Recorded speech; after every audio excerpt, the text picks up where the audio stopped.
What's up, everyone? So I actually put out a vote on my community tab and let you guys decide who we're going to be making a video on next as far as positions goes for the free agency videos, and offensive guard blew it out of the water. And honestly, I 100% understand why. Andrus Peat was a glaring issue on the offensive line this year, garnering an absolutely terrible 49.7 Pro Football Focus grade.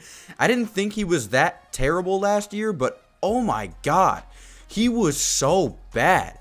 If there's a position I see us spending big money on, it is the offensive guard position, so I really like that you guys voted for that.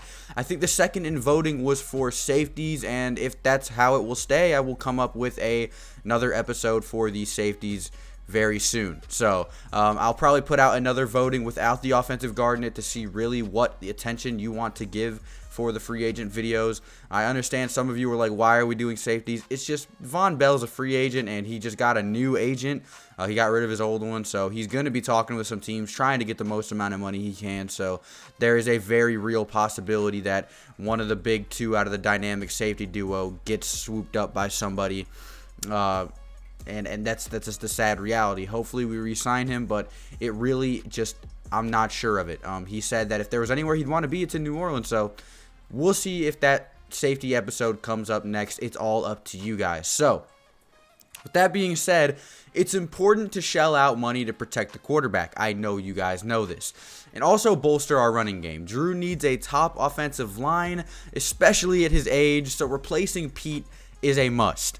He is absolutely terrible, and now that he's a free agent, it's our time to let him go and pick up somebody else. Now, of course, we can definitely seek an offensive guard through the draft, but trying to find potential through that position is a really hit or miss situation. Finding 100% proven talent through free agency is a lot safer than taking a huge chance in the draft.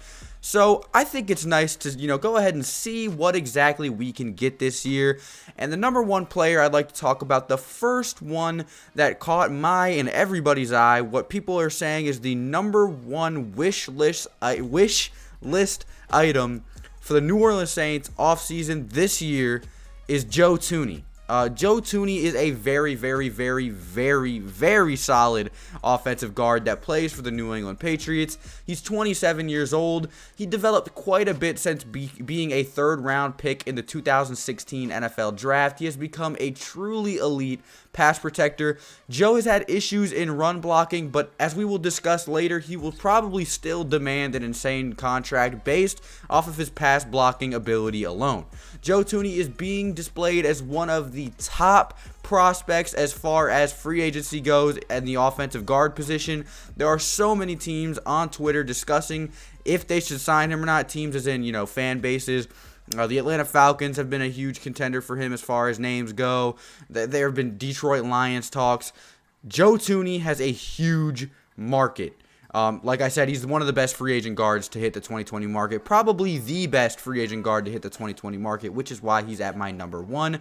And the thing is, the Patriots are extremely unlikely to re-sign Joe Thuney. It's pretty much come out that he will be a free agent moving on to another team this year. The Saints have shown willingness to shell out insane amount of money, salary cap resources to sign guards in the past, which is a vital for small pocket passers such as Drew Brees, so they can't be ruled out of the Thuney sweepstakes just because of the amount of money we have currently. As you can see in one of the videos I made that did very well, we can clear up $50 million in cap space if need be. I think getting a player like this would be absolutely vital. Like I said, with someone like Drew Brees, you need to be able to protect the pocket. If you watch the film from the Minnesota Vikings game last year, literally all the Minnesota Vikings did was put their fast guys on the interior, and Andrus Peat and Larry Warford got abused all game, and that is the reason we lost right there. Drew Brees had no time. Absolutely fantastic game plan, but it just kind of shows how weak we are at the offensive guard position. Joe Thuney did something absolutely insane last year, playing 1,140 snaps, which is the second most in the league at his position. That 1,140 number makes Andrus Peat's 575 snap count look sad. He also only allowed one sack in 1,140 in 140 snaps, which is, wow, absolutely insane. Peat allowed 3 more in half the snaps. Thuney also allowed 0 penalties, which was the amount that was called. With the amount that was called on the New Orleans Saints offensive line last year, this would be a huge help that could greatly assist us. He also garnered a 77.4 Pro Football Focus grade, 30 entire points higher than Andrus Peat, and if he was a better run blocker, he could have had a Ryan Ramczyk number. That's how good he actually is.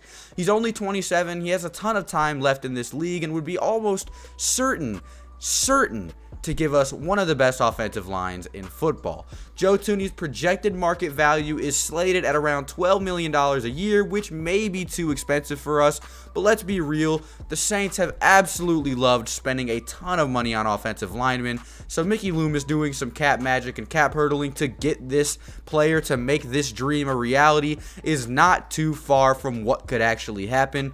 Keep your eye on Joe Thuney. It may be something coming in the near future. The next player I'd like to talk about is Brandon Scherff, an offensive guard that is 29 years old. So remember how I said free agency is better than taking a chance in the draft? Well, I'm here to tell you that this is a player that I would like to see the New Orleans Saints take a chance on in free agency. Brandon Scherff is 29 and has displayed an insane amount of extreme talent for his position. The problem here is, though, he has missed 13 games in the past 2 years, which one should lower his asking price and probably up his probability of landing in New Orleans. This year, Brandon Scherff played 11 games, playing in 643 snaps, which is still 100 more than Andrus Peat somehow. Like, I don't really understand that, but it is what it is. He somehow garnered a fantastic 75 Pro Football Focus grade. His offensive line company wasn't the greatest, and he had to hold quite a bit, which caused him to amass 9 penalties on the year. If he can clean that up and stay healthy, he could be one of the best guards in the league. Even though he's kind of already up there in that top conversation, he only allowed 1 sack in those 11 games, so he's an extremely viable option that would not be as expensive as going out and getting someone such as Joe Thuney.